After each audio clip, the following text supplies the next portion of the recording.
You know, I think that one of the things that I'm really tired of is this every single message that seems like Putin is not going to do anything is immediately followed by the fact that Putin's going to do something. He's got his soldiers ever closer. I think it could end up being a fait accompli. I know that the Germans, what they did, saying, listen, we may not take Nord, but we're going to halt Nord 2, just shows me that, I don't think that Putin cares. They've got the sanctions, by the way. David, do you know that Russia's a very rich country now? They've got a big balance. Well, I mean, they're an oligopoly. I mean, right? That's really all they are. But but what else? Oil's $100, not bad. Right, and I think that we look at them and we don't offer them anything. Obviously, I don't want them to come in. But, I mean, it's not like we say, you know what, we're not going in. NATO's not going in there, okay? We're just not going in there. But that would be, of course, sacrificing Ukraine. But where's the soldiers?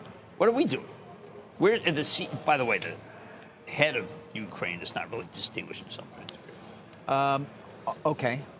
So what? Well, what I'm just saying that You're saying that the sanctions, which are fairly significant, are not going to have an impact in changing Putin's decision making. I think they're B sticks, and it's time to It's time to try to figure out. Did you guys read Putin's speech? I shouldn't say it. It was fiery. I just think that what he said basically is, look, let's get the old Soviet Union back again. It's like get the band back, Except for, of course, he's a fascist totalitarian. I think, Carl, that's where opinions split, at least amongst the people I've been speaking to. Again, when you ask a hedge fund manager or an asset manager to opine on geopolitics, It really doesn't matter what they say. They have no idea. No. But they're trying to figure out what to do today, like everybody else. There are those who believe this is it, that this will be what at least he can claim victory with the two regions that they now have moved into, so to speak. And there are others who read this speech and say, oh, no, he's going all the way.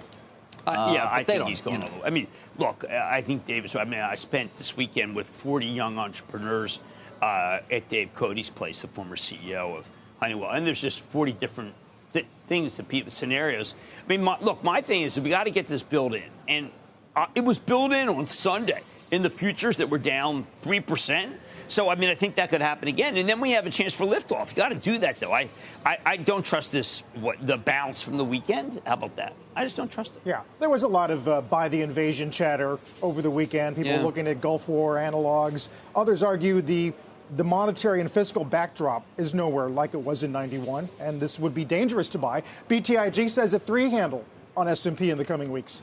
Wow. Well, that would be big. I think that there are a lot of companies that are not doing nearly as well as we thought. We obviously have the Fed against us. This is not a scenario where it's necessarily over.